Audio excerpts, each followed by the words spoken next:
Powered by Red Media in partnership with TSN, it is season 6 of the Dregs Hockey Podcast, presented by our title sponsor, Tim Hortons. Hey, Roll Up the Rim to Win is back, and it's here until March 23rd.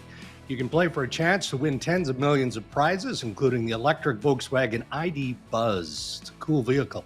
ATV is always fun, vacations, electronics, gift cards, Tim's products, and so much more.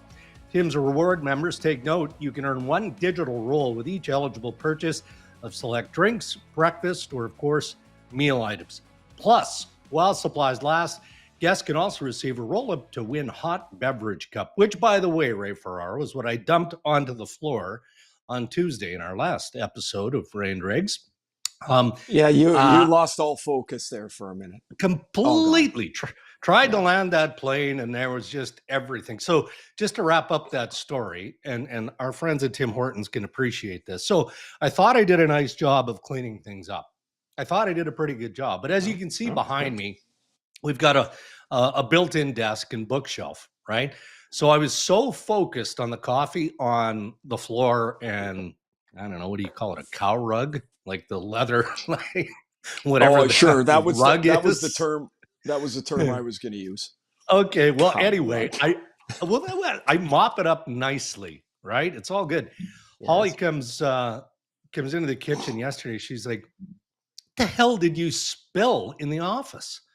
I'm like, "Yeah, long story. I was just trying to end the podcast, and I knocked my cup off and had some coffee." And I'm like, "Why?"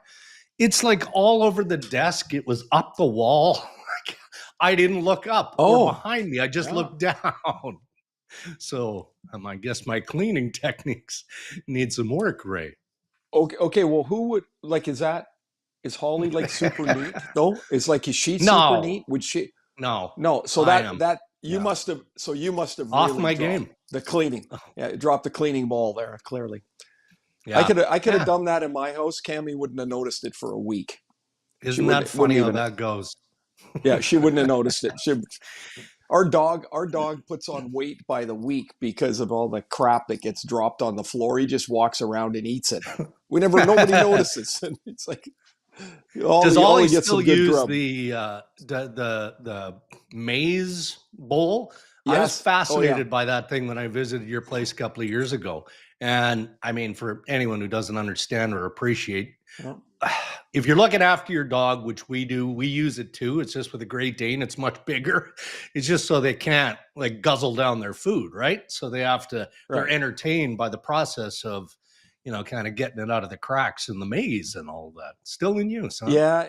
Yeah, he's not so sharp. Hell of a dog. Great dog. Love him to death. But my God, we can put that thing on the floor and he'll push it around with his nose forever till he can get those last treats out of there, man. He knows there's something else in there. So it like you with a chip bag, like you got the bag upside down, like getting every single crumb, or not really? I'm not a chip guy though. If there's, me, Dregs, if there's chocolate there, I'll chase it down. Pastries, chips, chocolate. Yeah, that's my thing. Hey, we've got Kyle Dubas, general manager, president. I just would slip there. President and general manager of the Pittsburgh Penguins. No. He's going to join us on the Dregs podcast. And obviously one of the things that we're going to talk about, and you want specifically to get into, is collection of draft picks. Because everything we're reading about the direction of the Pittsburgh Penguins is, hey, we have to expedite a process here. The clock is ticking, obviously, on Crosby, on Malkin, on Letang, some of their older pieces. So there's a way to do that, and it's with utilizing your draft currency. So we'll get into that with Mr. Dubas. Well, I want to ask him as well about, you have this plan. The plan, of course, that can't happen overnight. And in the meantime, you just get killed in the media. Like, how often do you want to respond, or do you just go, man, it's endless. I can't do anything about it. I'm interested because it feels like you could get caught punching the wind there if you're a manager. Yeah, it does also though feels like the scar tissue that he would have had from the experience in Toronto, good, bad, and otherwise, probably serves him well in another market, right? Because the volume of media in Toronto was difficult to manage at times. All right, well let's get into the Tim Hortons headlines, because every night, Ray, the league seems to be buzzing with playoff implications. Yeah. And that's what makes this time of year so much fun. So a couple of big ones last night. We'll start in the West with Calgary and Vancouver. Clearly, that's a playoff battle. The old proverbial four-pointer. That's what that was. So Elias Pettersson scored a huge goal to force overtime. Then Connor Garland gets the shootout winner. I mean, big 2 points is an understatement, wouldn't you say, in that wild card battle with the Calgary Flames, and the participation of key figures from Vancouver's standpoint and how they were involved as well. Well, I think the two things really step out, or that you mentioned the importance of the game, right? They had lost the night before to Montreal, got down 3-0, and really in a game that they could have had pretty easily a different result, but the top end of Montreal's roster outplayed the top end of Vancouver's, and really that was kind of the difference. So now they got a back-to-back. They got to go to Calgary. Calgary's been off for 3 days.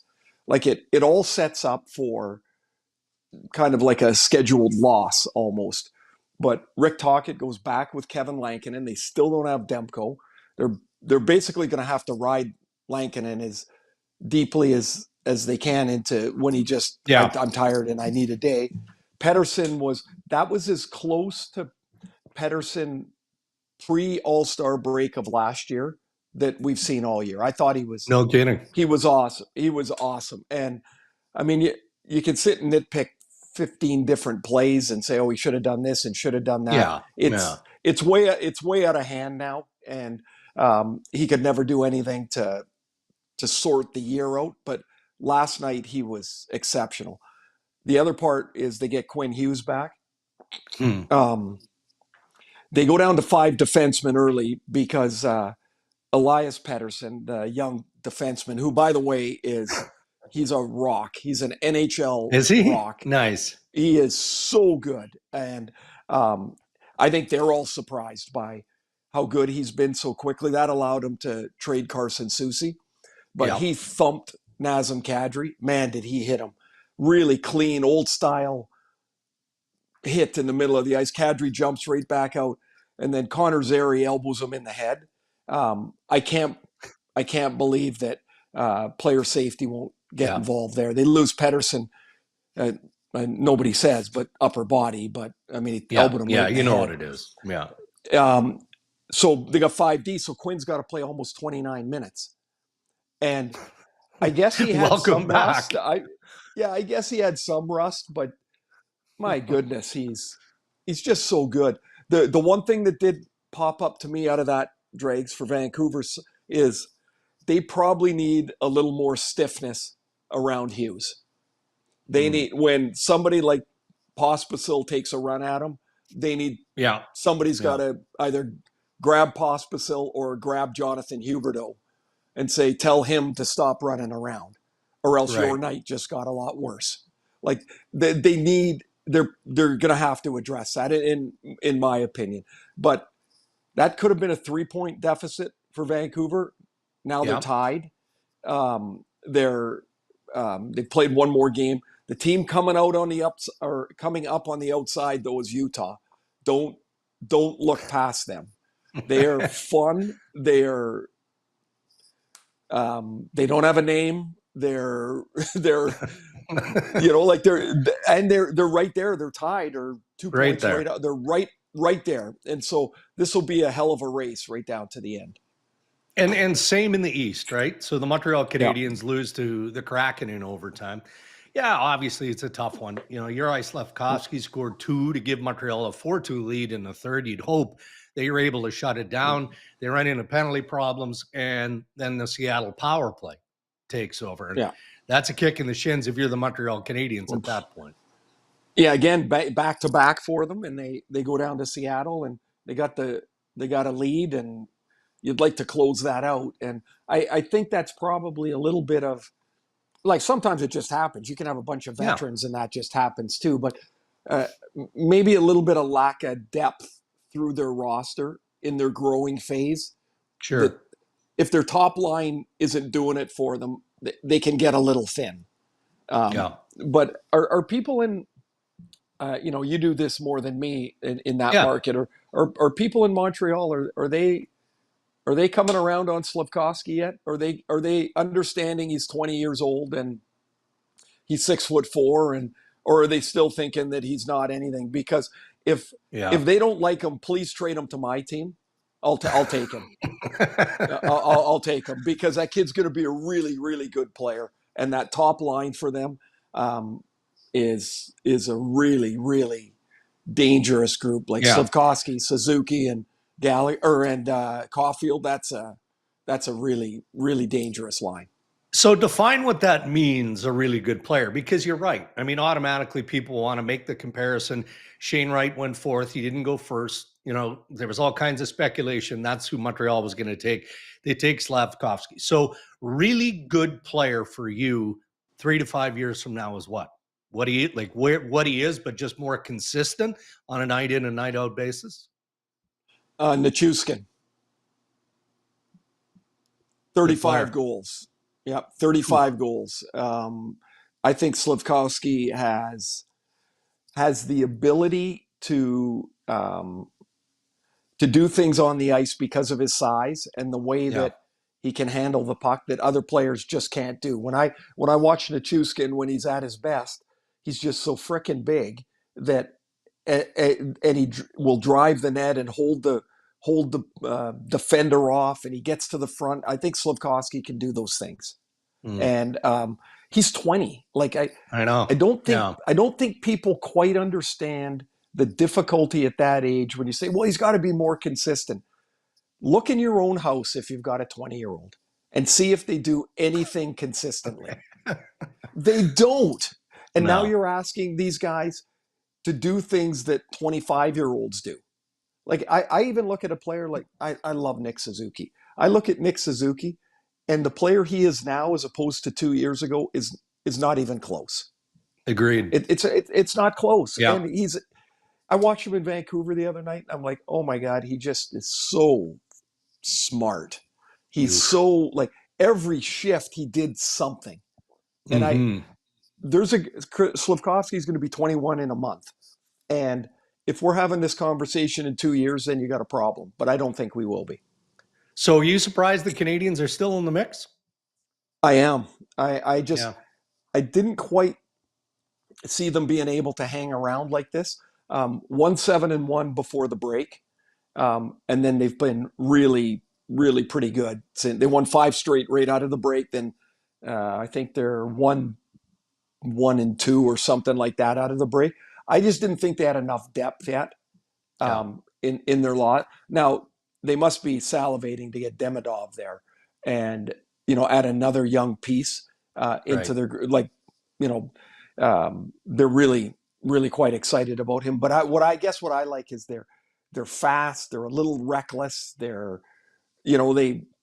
play like a bunch of young horses. Like they race all over the place. And Marty's found a way, St. Louis, to Yeah. I think to instill some confidence. Why do we have to wait? Why do we have to wait until we're more experienced? Why can't we be in it right now? Mm. That's what I see out of their team.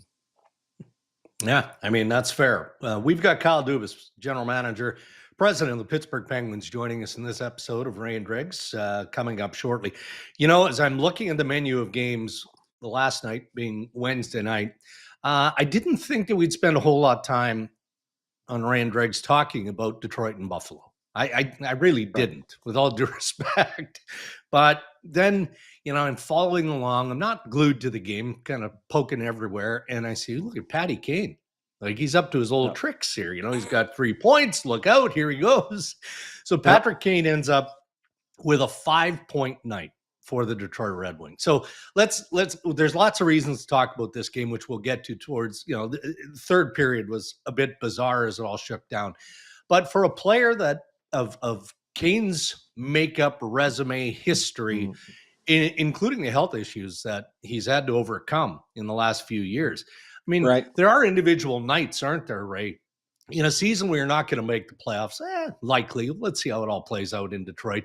But where you're reminded that, hey, geez, I'm still a pretty good player here, right? And that would obviously be one for a future Hall of Famer. Yeah, I would say that when the games are really tight and space is at a premium, the moments when Kane will stand out will be fewer. And I think that's maybe the case for a lot of, well, almost all the players when the game's tighter. I guess that kind of speaks to itself. But he will show his age a little bit in games like that.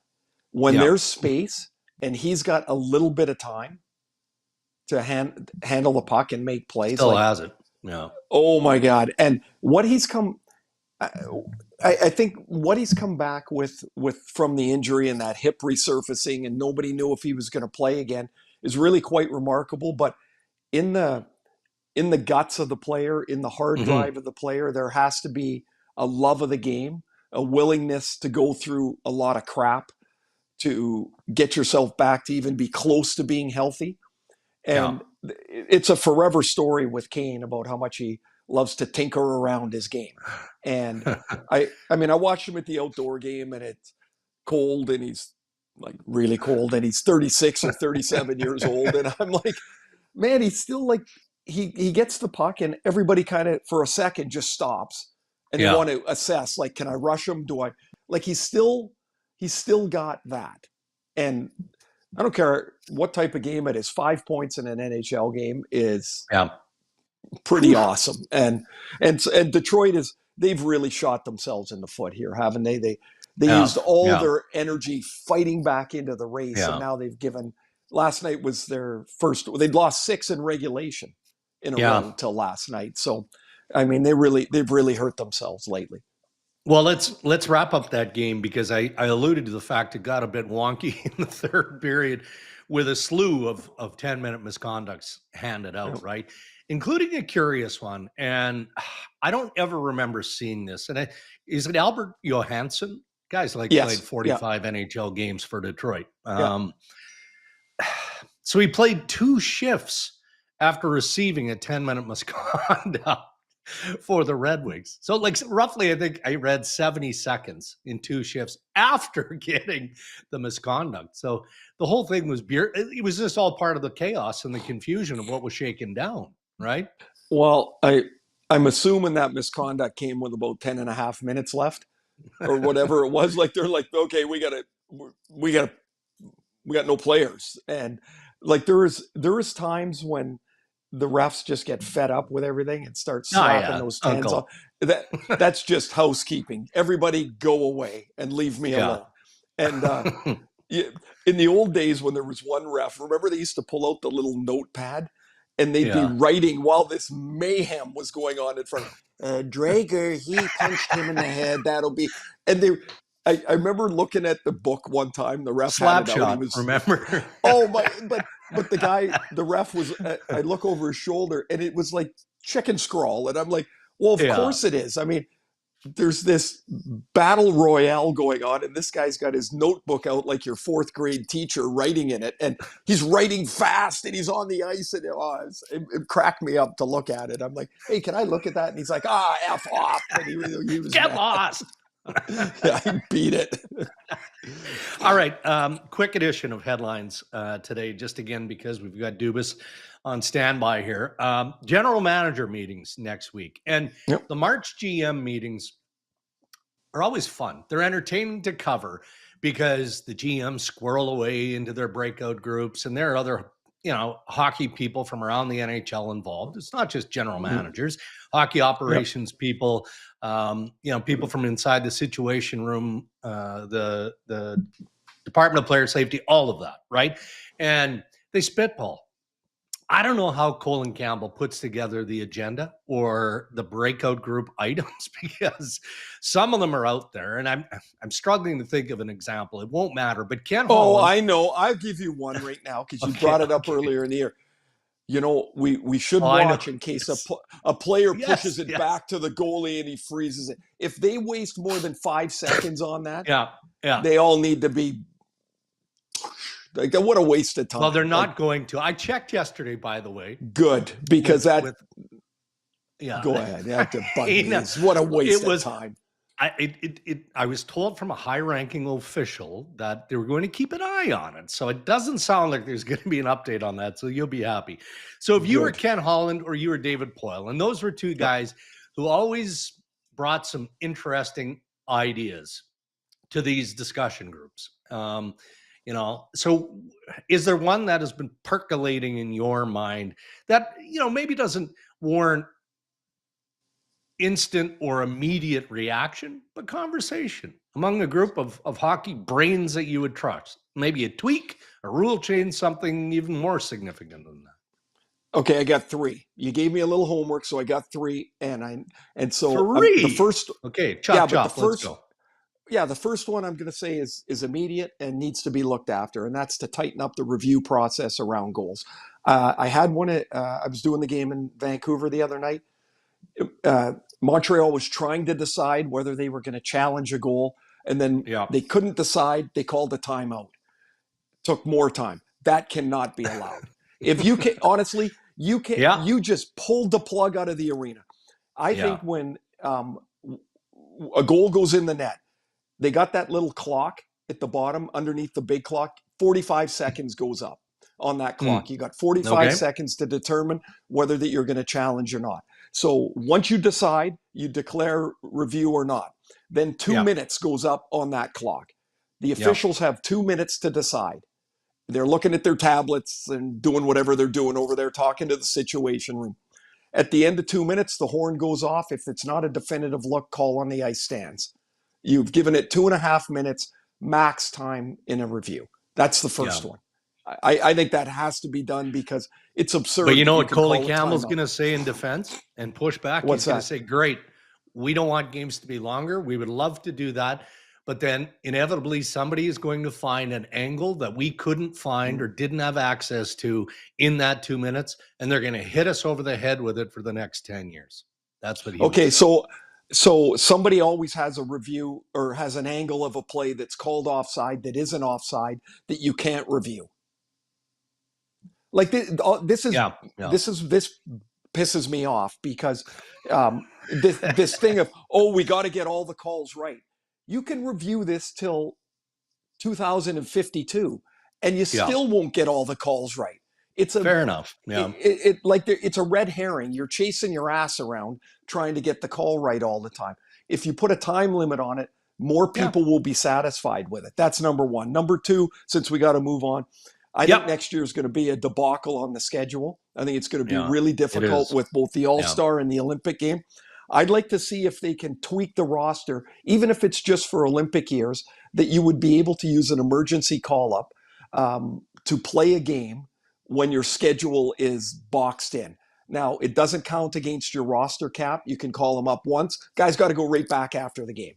It's an emergency call-up. You can use 8 of them during the year. Some way to try and ease that roster spot or that roster crunch that inevitably is coming. Last one is, I think this is more longer range. I'd like to see a third goalie added to the roster, someone that's never played pro. He becomes a team employee. He travels on the road. He doesn't count against your cap. He can't go into the game unless one of the other guys is injured, like an e-bug, but he's a team employee.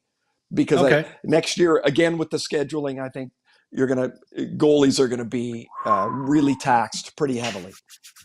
I like it. I got to give you homework assignments more often. That was well I try. Excellent. Now, of them all, and once Coley starts arguing here with me on one of these things, the timeout light's going to go on. You've been in an argument with Coley. Oh boy, yeah. That thing will last and last and last. He would talk more than me in that bloody thing. Okay, I'm going to check back. We'll check back during the meetings in Florida next Tuesday, Monday, Tuesday, whenever our next episode is, and then by then I'll have crossed paths with Coley, and I'll run some of this stuff by him, so I'll be well armed. How's that? I bet you $1 million that when you bring up and say, "Hey, Ray had these ideas," and he will bring up when they traded me from the Rangers. I can guarantee 100%. I don't think I have an hour in the day to just burn off like that. All right, sir. Thank you. Those are your headlines. Thank you to Tim Hortons. All right, great to be joined on the Rain Dregs Hockey Podcast by the president and general manager of the Pittsburgh Penguins, Kyle Dubas. And Kyle, we're going to get into the deadline at some point in this discussion, the next several minutes here. But Ray is also fascinated with your collection of draft picks. But we'll focus on the present for now. You have 15 games left. So as president GM, what are you looking for? What are you assessing? I mean, what are you trying to check off between now and the end of this regular season? Yeah, I think the key thing for us, Darren, is just very simply, we're obviously in a time of transition. I knew that when I came in here that we would be going through this. And so there's obviously a standard that's set here, as you guys know, by the key core guys that have helped lead the team to 2 or 3 Stanley Cups, depending on how long they've been here. Sid, Gino, Chris Letang, Brian Rust, I would put in that same breath, because he's been here since the middle of the last decade. So those guys have set the bar, and what we're really looking for is that we can't just rely on them to continue to do that, especially as they continue to, they're defying aging to some extent, especially in Sid's case to a large extent.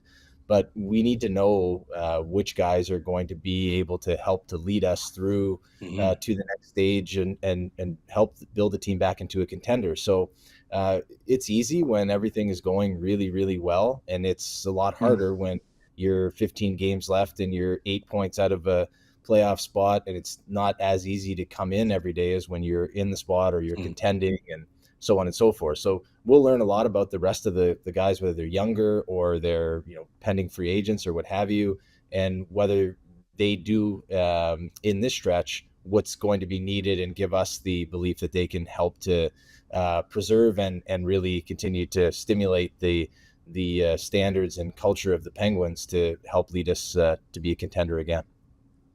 Some of the not some of the call-up rules probably hamstring you a little bit about bringing guys in that you might want to call up from the American League to give them a few games to see where they're at.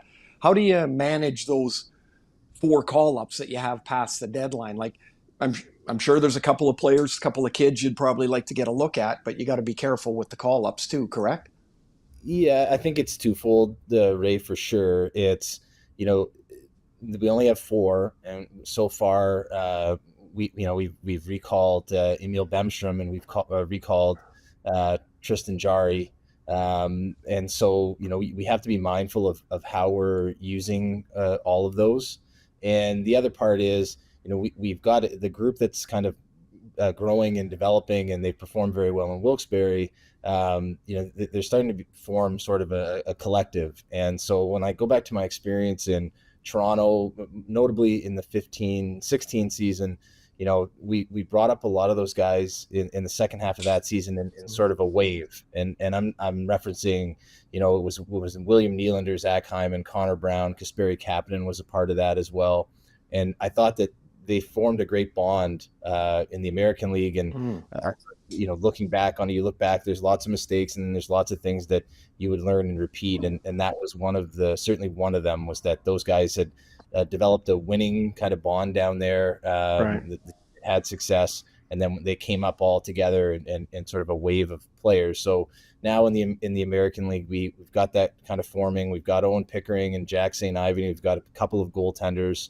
And then we've got Rucker McGroarty, Billy Koivunen, and Tristan Brose, and Avery Hayes, and others that have really propelled the team. It's a younger team in the American League, and I talked to Jason Spezza daily or 3 times daily about where that team is at, and just trying to manage when is the right time to bring those guys up. When would it be a good time to have them come in and give them a great experience? Is that this year? Is it next year?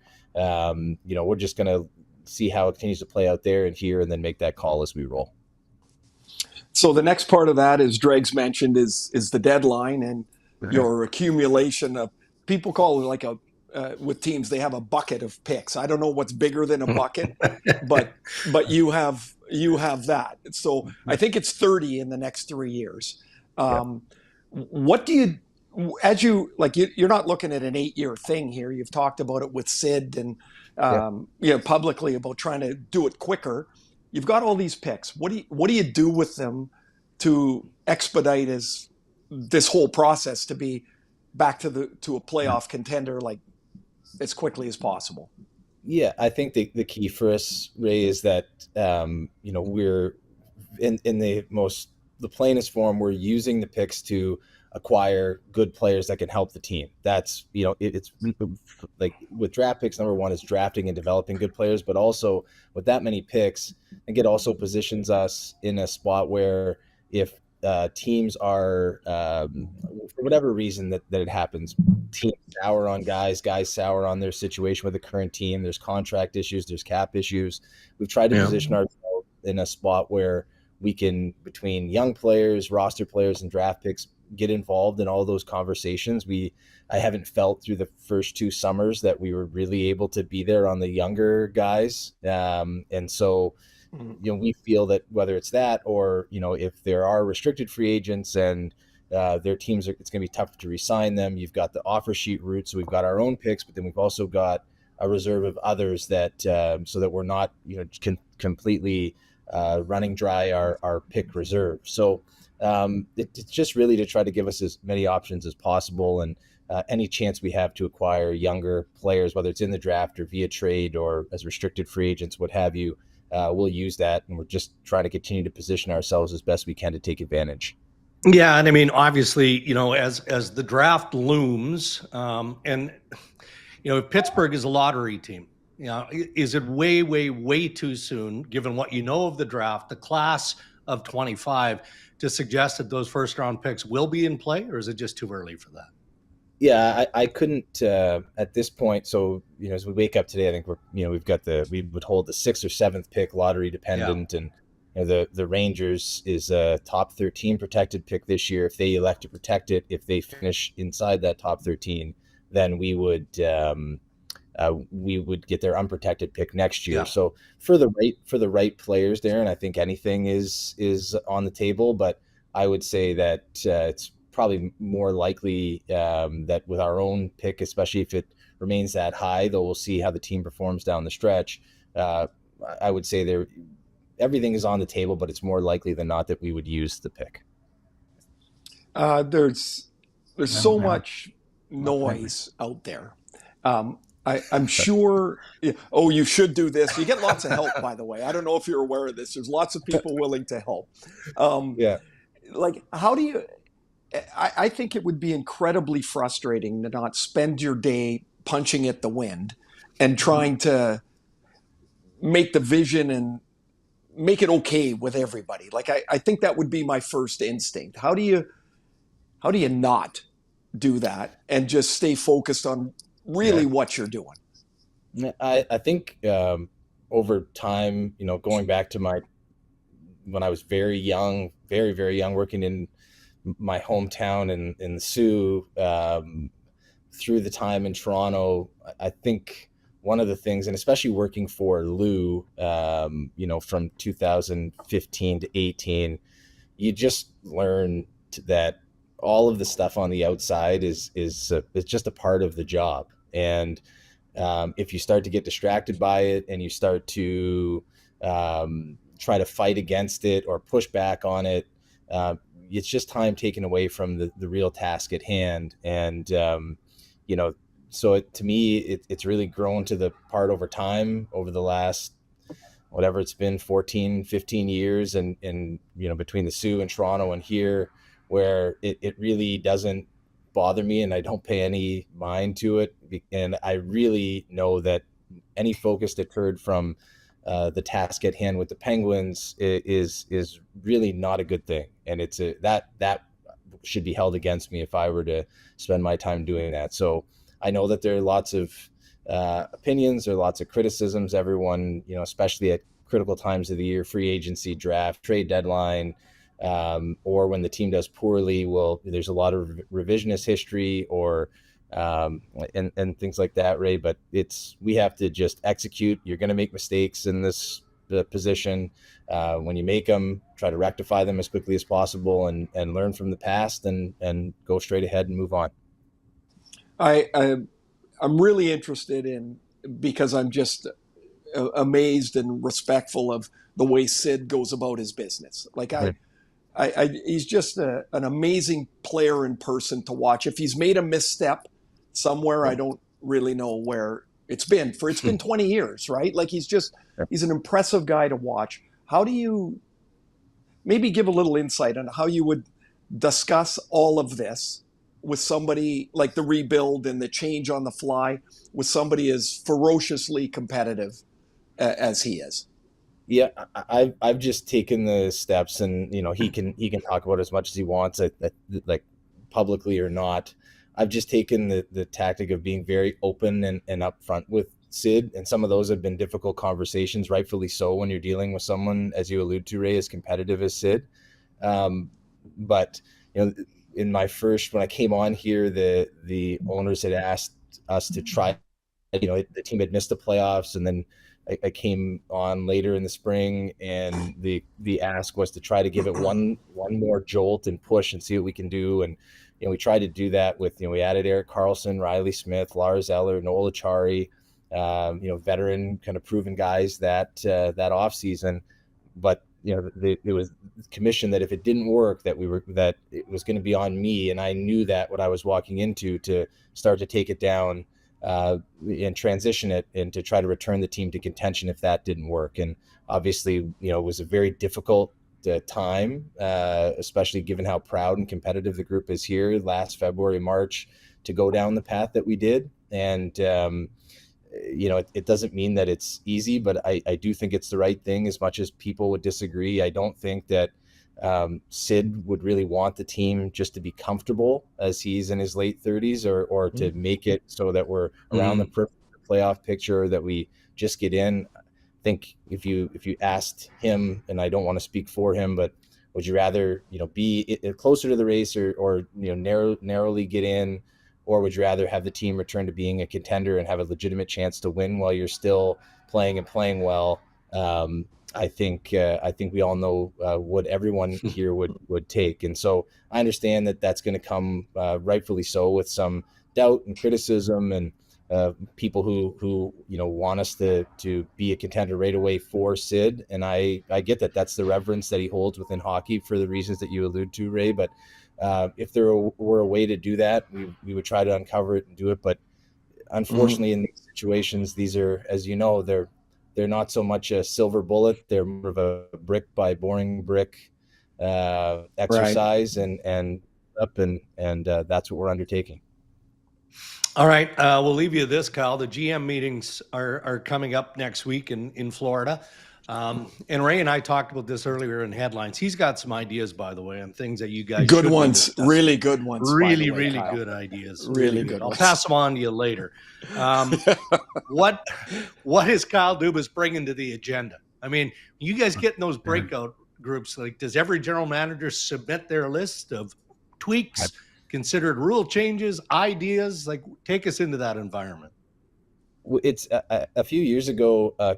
Colin Campbell, it moved to. I thought it was one of the great things that they've done. They've rather than just focus on it being at the GM meeting, you go into they're like GM subcommittee groups. So there's a veteran GM. When I was in Toronto, it was Steve Yzerman that led our group, and it's geographically based or divisional based. And now it's a group with Don Waddell leads it, and it's Chris Patrick, myself, Julian Brisebois, Bill Zito,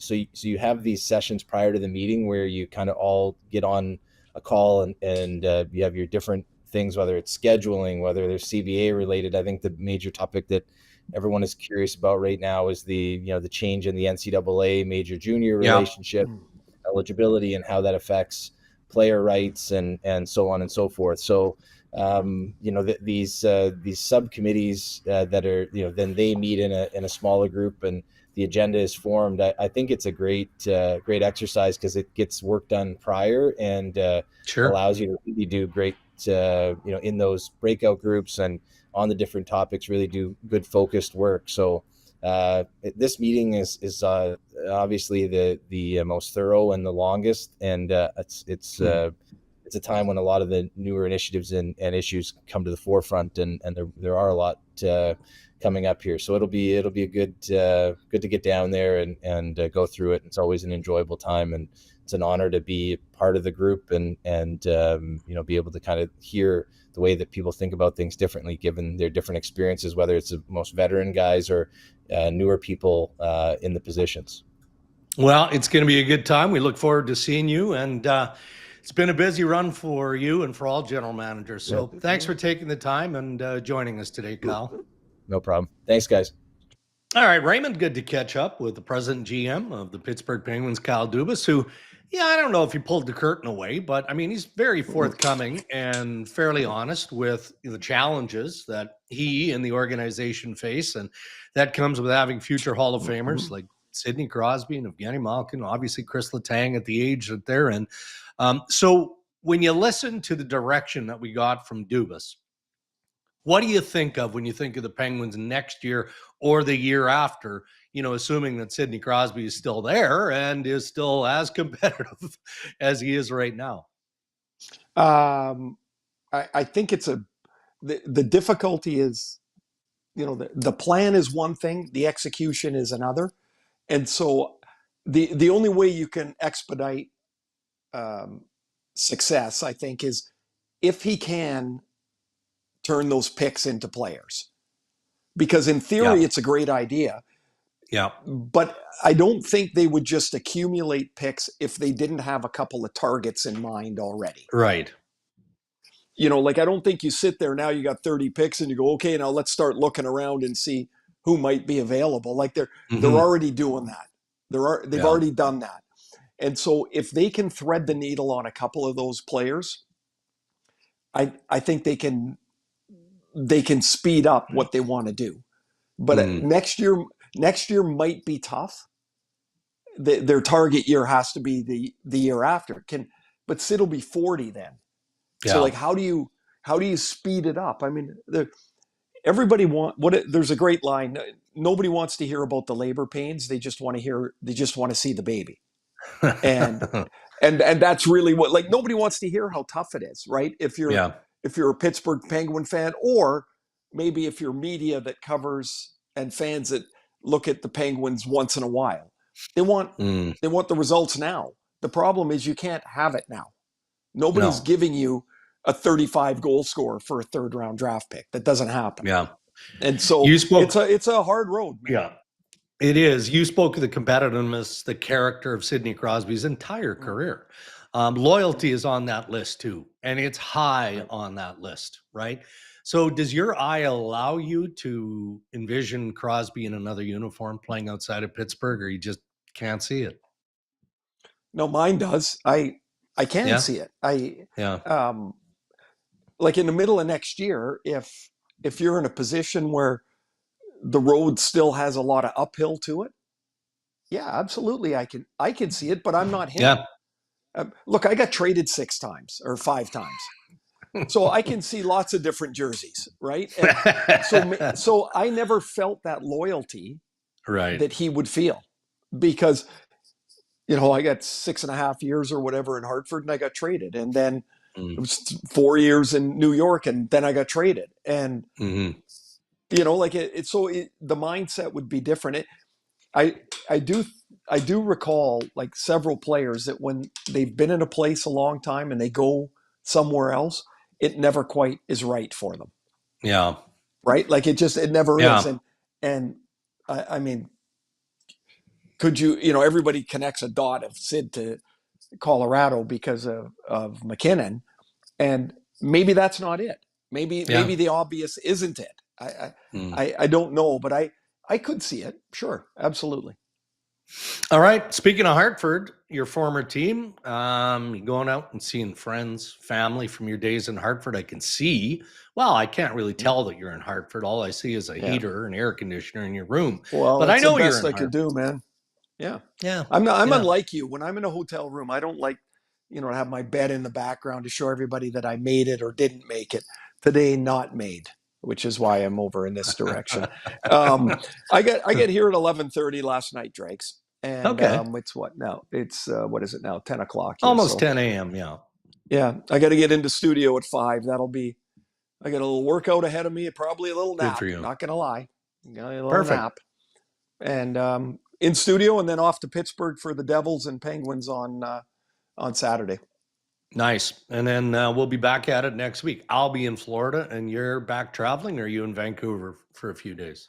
I'm in Van. I'm not real sure who's playing there on Tuesday.